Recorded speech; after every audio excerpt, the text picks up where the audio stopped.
Hi friends, ನಮಸ್ಕಾರ. ಎಲ್ಲರಿಗೂ ದುರ್ಗಾ ಚಾನಲ್ಗೆ ಸ್ವಾಗತ. ಬರೀ ಹಾಲಿದ್ರೇ ನಾವು ಪನ್ನೀರ್ ಮಾಡೋಕ್ಕಾಗತ್ತಾ ಮನ್ಯಾಗ? ಇಲ್ಲ.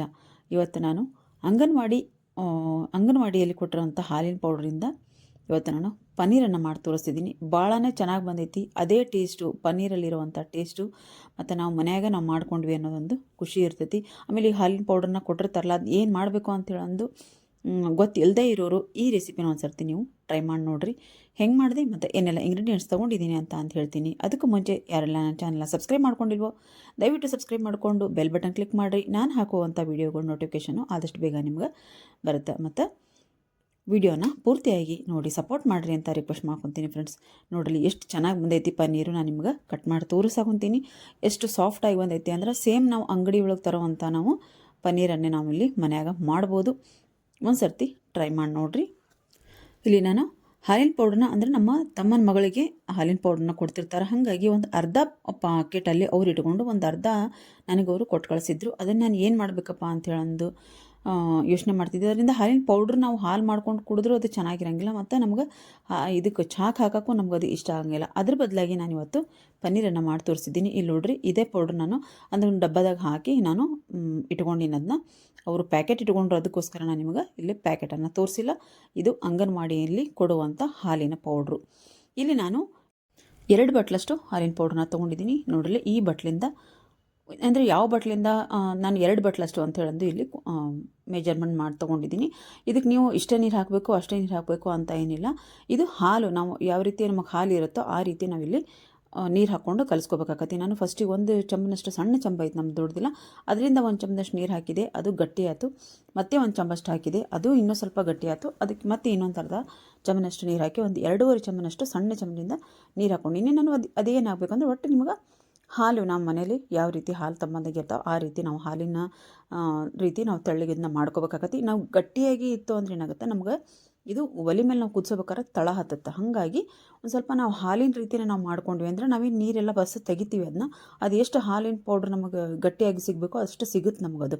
ಹಾಗಾಗಿ ಒಂದು ಸ್ವಲ್ಪ ನೀರನ್ನು ಜಾಸ್ತಿ ಹಾಕ್ಕೊಂಡು ನಾನಿಲ್ಲಿ, ಅಂದರೆ ನೀರು ಜಾಸ್ತಿ ಅಂದರೆ ಹಾಲಿನ ರೀತಿನ ಮಾಡ್ಕೊಂಡು ನಾನು ಇದನ್ನ ಕುದಿಯೋಕೆ ಇಟ್ಕೊತೀನಿ. ನೋಡಿರಿ, ಈ ರೀತಿ ಆಗ್ಬೇಕದು. ಈಗ ನಾನು ಗ್ಯಾಸ್ ಹಚ್ಚಿ ಇದನ್ನ ಕುದಿಯೋಕೆ ಇಟ್ಕೊತೀನಿ.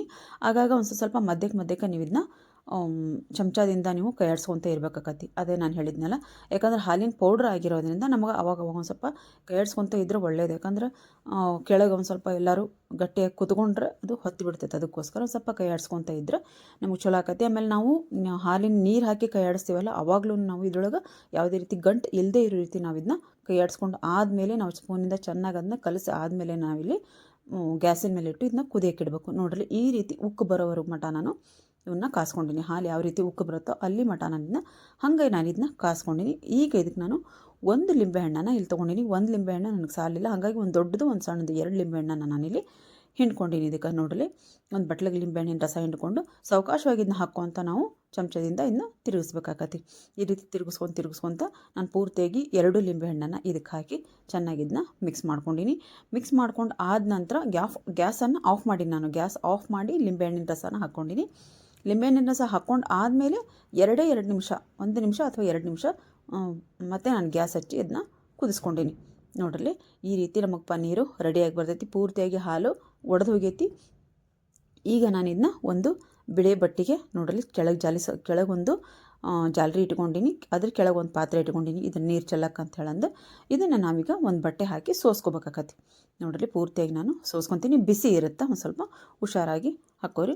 ನಾನಿಲ್ಲಿ 2 ಪದರ, ಅಂದರೆ ಅದು ಭಾಳನೇ ತೆಳ್ಳಗೈತಿ ಬಟ್ಟೆ, ಹಾಗಾಗಿ ನಾನಿಲ್ಲಿ 2 ಪದರ ಮಾಡಿಕೊಂಡು ಹಾಕ್ಕೊಂಡಿನಿ. ಎಲ್ಲ ಹಿಂಡಾಕೊಂಡ್ರೆ ಏನಾಗುತ್ತೆ, ಅದರಿಂದ ಅದರೊಳಗೆ ಹಾಸಿ ಬರಾಕೊಂಡ್ಬಿಡ್ತದೆ. ಹಾಗಾಗಿ 2 ಪದರ ನಾನಿಲ್ಲಿ ಈ ದೋತ್ರದ ಬಟ್ಟೆ ಅಂತಾರಲ್ಲ ಅದನ್ನು ಇಲ್ಲಿ ಹಾಕ್ಕೊಂಡಿನಿ. ನಾನು ನಿಮಗೆ ತೆಳ್ಳಗಿರುವಂಥ ಯಾವುದಾದ್ರೂ ಗಂಜಿ ಬಟ್ಟೆ ಅಂತ ಇರ್ತಾರಲ್ಲ ಅದನ್ನ ಹಾಕ್ಕೊಂಡು ನೀವು ಇದನ್ನು ತೆಳುವರಂಥ ಕಾಟನ್ ಬಟ್ಟೆನೂ ನೀವು ಇಲ್ಲಿ ಹಾಕ್ಕೋಬೋದು. ನೋಡ್ರಿ, ಎಲ್ಲ ನೀರು ಬಸ್ತು ಹೋಗೈತಿ, ಅದು ಜಾಲರಿಗೆ ಹತ್ತಾಕೊಂತಿತ್ತು. ಹಾಗಾಗಿ ನಾನು ಇನ್ನೊಂದು ಪಾತ್ರೆ, ಖಾಲಿ ಇರುವಂಥ ಪಾತ್ರೆಗೆ ಅದನ್ನಿಟ್ಟು ಚೆನ್ನಾಗಿ ಅದನ್ನ ನೀರು ಬಸ್ಕೊತೀನಿ. ನೀರನ್ನು ನೋಡ್ರಿ ಈ ರೀತಿ ಮಾಡಿಕೊಂಡು ನಂತರ ನಾನು ಒಂದು ಸ್ವಲ್ಪ ನೀರು ಹಾಕ್ಕೊತೀನಿ ಇಲ್ಲಿ, ಯಾಕಂದರೆ ಇದ್ರೊಳಗೆ ನಾವು ಲಿಂಬೆಹಣ್ಣನ್ನು ಹಿಂಡಿರ್ತೀವಲ್ಲ, ಅದು ಹುಳಿ ಅಂಶ ಇರುತ್ತೆ ಅದ್ರೊಳಗೆ. ಹಾಗಾಗಿ ಲಿಂಬೆಹಣ್ಣು ಒಂದು ಸ್ವಲ್ಪ ನೀರನ್ನು ಹಾಕ್ಕೊತೀನಿ ನಾನು. ಮೇಲೆ ತಣ್ಣನೆ ನೀರು ಹಾಕ್ಕೊಂಡ್ರೆ ಇದು ಆರಿನೂ ಆರ್ತೈತಿ, ಆಮೇಲೆ ಹುಳಿ ಅಂಶವನ್ನು ನಮ್ಗೆ ಹೋಗುತ್ತೆ. ಅದಕ್ಕೋಸ್ಕರ ಒಂದು ಸ್ವಲ್ಪ ನೀರು ಹಾಕ್ಕೊಂಡಿಂದ ಚೆನ್ನಾಗಿ ನಾವು ಹಿಂಡ್ಬೇಕಾಗತಿ.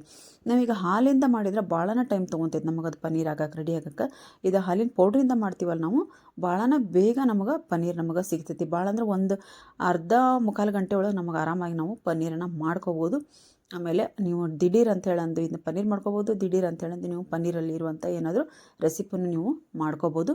ನೋಡ್ರಿ, ಪೂರ್ತಿಯಾಗಿ ನಾನು ಮೇಲೆ 2 ಸರ್ತಿ ನೀರು ಹಾಕ್ಕೊಂಡೆ ಚೆನ್ನಾಗಿ ಅದನ್ನು ನೀರು ಹೋಗೋ ಮಟ್ಟ ಬಿಟ್ಟು, ನಂತರ ಇದನ್ನ ಒಂದು ಬಟ್ಟೆಯಲ್ಲಿ ಹಾಕ್ಕೊಂಡಿದ್ನಲ್ಲ ಅದನ್ನ ಪೂರ್ತಿಯಾಗಿ ಚೆಂದಾಗಿ ಇದನ್ನ ಹಿಂಡಬೇಕು. ಅಂದರೆ ನಾವು ನುರಿಯೇ ಹಿಂಡಬೇಕು ಅಂತೀವಲ್ಲ ಬಟ್ಟಿನ, ಹಂಗತೆ ಇದನ್ನ ನೀಟಾಗಿ ನೀರೆಲ್ಲ ಬಸ್ತು ಹೋಗೋವರೆಗೂ ನಾವು ಇದನ್ನ ಹಿಂಡ್ಕೋಬೇಕಾಗತ್ತೆ. ಹಿಂಡ್ಕೊಂಡಾದ್ಮೇಲೆ ನಿಮಗೆ ಯಾವ ರೀತಿ ಶೇಪ್ ಬೇಕೋ ಆ ಶೇಪಲ್ಲಿ ನೀವು ಒಂದು ಪ್ಲೇಟಲ್ಲಾದರೂ ಒಂದು ಬಟ್ಲಲ್ಲಾದರೂ ನಿಮಗೆ ಯಾವ ರೀತಿ ಶೇಪ್ ಬೇಕೋ ಆ ಶೇಪಲ್ಲಿ ನೀವು ಇದನ್ನ ಬಟ್ಟೆ ಇಟ್ಟು ಅದ್ರ ಮೇಲೆ ಒಂದು ಒಜ್ಜಿ ಪಾತ್ರೆನ ಇಟ್ಟು ಒಂದು ಒಜ್ಜಿದು ಪಾತ್ರೆ ಆಗಲಿ, ಇಲ್ಲ ಗುಂಡು ಕಲ್ಲು ಅಂತಾರಲ್ಲ ಅದನ್ನಾಗಲಿ ಇಟ್ಟರೆ ನಡಿತೈತಿ. ನಾನಿಲ್ಲಿ ಮೊದಲಿಗೆ ನನಗೆ ಶೇಪ್ ಮಾಡೋಕ್ಕಂದ್ರೆ ನಾನು ಮನೆಯಾಗ ಹೆಂಗೆ ಮಾಡ್ತೀನಿ ಹಂಗೆ ಮಾಡಿಬಿಟ್ಟೆ ಇಲ್ಲಿ. ಅದ್ರ ಬದಲಾಗಿ ನಾನು ಆಮೇಲೆ ತೋರಿಸ್ತೀನಿ ಅದನ್ನ. ನೋಡ್ರಿ, ನಾವು ಮನೆಯೊಳಗೆ ಹೆಂಗೆ ನಾವು ಪನ್ನೀರ್ ಮಾಡ್ಕೊತೀವೋ ಆ ರೀತಿ ನಾನು ಬಟ್ಟೆಯಲ್ಲೇ ಹಿಂಡಿದೆ. ನೋಡಿ ಎಷ್ಟು ಸಾಫ್ಟಾಗಿ ಬಂದೈತಿ. ಮತ್ತು ಇನ್ನೂ ಸ್ವಲ್ಪ ನೀರಿತ್ತು, ಪೂರ್ತಿಯಾಗಿ ನೀರು ಹಿಂಡಿನಿ ನಾನು ಇದನ್ನ. ನೀರು ಹಿಂಡಿ ಆದಮೇಲೆ ಒಂದು ಗುಂಡು ಕಲ್ಲು ಅಂದರೆ ಇದು ಏನದು ಕುಟ್ಟಾಣಿ ಬರ್ತೈತಲ್ಲ ಅದನ್ನು ಇಟ್ಟಿದ್ದೆ ನಾನು ಇದ್ರ ಮೇಲೆ. ನೋಡ್ರಿ, ಈ ರೀತಿ ನಾವು ಸ್ವಲ್ಪ ಅಗಲ ಮಾಡಿಕೊಂಡು ಬಟ್ಟೆಯಲ್ಲೇನೆ ಸುತ್ತಿ ಹಂಗೆ ನಾವು ಹೆಂಗೆ ಮನ್ಯಾಗ ಮಾಡ್ಕೊತೀವಿ ಹಾಗೆ ಇಟ್ಟಿದ್ದೆ ನಾನು. ನಿಮಗೆ ಶೇಪ್ ಬೇಕಿದ್ರೆ ನೀವು ಯಾವುದಾದ್ರೂ ಒಂದು ಪ್ಲೇಟಲ್ಲಿ ಹಾಕಿ ಶೇಪ್ ಮಾಡ್ಕೋಬೋದು. ನೋಡ್ರಿ, ನಾನೀಗ ಕೆಳಗೊಂದು ಪ್ಲೇಟ್ ಇಟ್ಟು ಅದ್ರ ಮೇಲೆ ಅದು ಇದನ್ನೇ ಇತ್ತು ಅಲ್ಲಿ ಏನದು ನೀರು ಬಸ್ತು, ಅಕಸ್ಮಾತ್ ನೀರು ಅದರೊಳಗೆ ಇತ್ತು ಅಂದರೆ ನಾವು ಒಜ್ಜಿದು ಏನಾದರೂ ಅದ್ರ ಮೇಲೆ ಇರೋ ನೀರೆಲ್ಲ ಬಸ್ತು ಹೋಗುತ್ತೆ.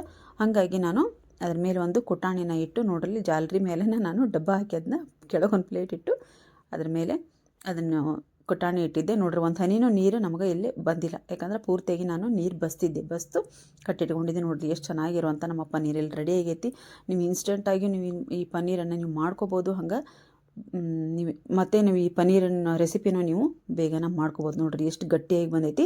ಮತ್ತು ನಾವು ಅಂಗಡಿ ಒಳಗೆ ತರ್ತೀವಲ್ಲ ಅದೇ ಟೇಸ್ಟ್ ನಮಗೆ ಬರ್ತೈತಿ. ಆದರೆ ಇದನ್ನ ನೀವು ಭಾಳ ದಿನ ಇಡೋಕ್ಕಾಗಂಗಿಲ್ಲ. ಒಂದು 3-4 ದಿನದೊಳಗೆ ನೀವು ಇದನ್ನ ಖಾಲಿ ಮಾಡಬೇಕಾಗತ್ತೆ. ಯಾಕಂದ್ರೆ ಇದು ಹಾಲಿನ ಪೌಡ್ರಿಂದ ಮಾಡಿರ್ತೀವಲ್ಲ, ಹಾಗಾಗಿ ಭಾಳ ದಿನ ಅಂದರೆ ಟೇಸ್ಟ್ ಕೆಡ್ತೈತೆ ಅಷ್ಟೇ. ಇದು ಟೇಸ್ಟು ಹಾಳಾಗತ್ತೆ. ಅದಕ್ಕೋಸ್ಕರ ನೀವು ಒಂದು 2-3 ದಿನದಲ್ಲಿ ಇಲ್ಲ 3-4 ದಿನದಲ್ಲಿ ಇದನ್ನ ರೆಸಿಪಿನ ಮಾಡಿಕೊಂಡು ಖಾಲಿ ಮಾಡಿರಿ ಅಂತ ಅಂದು ಹೇಳ್ತೀನಿ. ನೋಡಲಿ, ಸೂಪರಾಗಿರುವಂಥ ನಮ್ಮ ಪನ್ನೀರ್ ರೆಸಿಪಿ ನಾನು ರೆಡಿ ಮಾಡಿ ತೋರಿಸಿದ್ದೀನಿ. ಇಲ್ಲೇ ಭಾಳ ಈಸಿಯಾಗಿರುವಂಥ ಒಂದು ಪನ್ನೀರ್ ರೆಸಿಪಿ ಅನ್ಬೋದು. ಹಂಗೆ ಹಾಲಿನ ಪೌಡ್ರನ್ನ ನಾವು ವೇಸ್ಟ್ ಮಾಡಿ ಅದನ್ನ ಏನು ಮಾಡ್ಬೇಕು ಅಂತ ಹೇಳೋದು ನಾವು ಗೊತ್ತಾಗದೇ ಬೇರೆದವರಿಗೆಲ್ಲ ಕೊಡ್ತಿರ್ತೀವಿ, ಆಮೇಲೆ ವೇಸ್ಟ್ ಮಾಡ್ತಿರ್ತೀವಿ. ಹಾಗಾಗಿ ಇದೊಂದು ರೆಸಿಪಿ ನಿಮಗೆ ಯೂಸ್ ಆಗುತ್ತೆ, ಉಪಯೋಗ ಆಗುತ್ತೆ ಅಂತ ಹೇಳಂದು ನಾನಿಲ್ಲಿ ಪನ್ನೀರನ್ನು ಮಾಡಿ ತೋರಿಸಿದ್ದೀನಿ. ವಿಡಿಯೋ ಮತ್ತು ರೆಸಿಪಿ ಇಷ್ಟ ಆದರೆ ದಯವಿಟ್ಟು ಒಂದು ಲೈಕ್ ಮಾಡಿರಿ, ಹಂಗೆ ಶೇರ್ ಮಾಡಿರಿ. ಕಮೆಂಟ್ ಬಾಕ್ಸಲ್ಲಿ ಕಮೆಂಟ್ ಹಾಕೋದನ್ನು ಮರಿಬಿಡಿ ಫ್ರೆಂಡ್ಸ್. ಯಾರ ಮನೇಲೆಲ್ಲ ಈ ಅಂಗನವಾಡಿಯಲ್ಲಿ ಕೊಡುವಂಥ ಹಾಲಿನ ಪೌಡ್ರ್ ಇತ್ತು ಅದನ್ನು ಈ ರೀತಿ ಒಂದು ಸರ್ತಿ ಪನ್ನೀರ್ ಮಾಡಿಕೊಂಡು ರೆಸಿಪಿನ ಟ್ರೈ ಮಾಡಿರಿ. ಹೆಂಗೆ ಬಂದಿತ್ತು ಅಂತ ಹೇಳೋದು ಮಾತ್ರ ನನಗೆ ಕಮೆಂಟ್ ಬಾಕ್ಸಲ್ಲಿ ಕಮೆಂಟ್ ಹಾಕಿರಿ. ಮತ್ತು ಮುಂದೆ ಒಳ್ಳೊಳ್ಳೆ ವಿಡಿಯೋಗಳನ್ನ ತರೋದಕ್ಕೆ ನಮಗೆ ಪ್ರೋತ್ಸಾಹ ಸಿಗುತ್ತೆ. ಅದಕ್ಕೋಸ್ಕರ ಒಂದು ಕಮೆಂಟು, ಒಂದು ಲೈಕು ಮಾಡೋದನ್ನು ಮರಿಬೇಡಿ ಅಂತ ಹೇಳ್ತೀನಿ. ಮತ್ತು ಮುಂದೆ ಇಂಥ ಒಳ್ಳೆ ವಿಡಿಯೋಗಳನ್ನ ತರ್ತಾ ಇರ್ತೀನಿ. ನೋಡ್ತಾ ಇರಿ, ಸಪೋರ್ಟ್ ಮಾಡ್ತಾಯಿರಿ. ಅಲ್ಲಿವರೆಗೂ ಬಾಯ್ ಫ್ರೆಂಡ್ಸ್, ಬಾಯ್.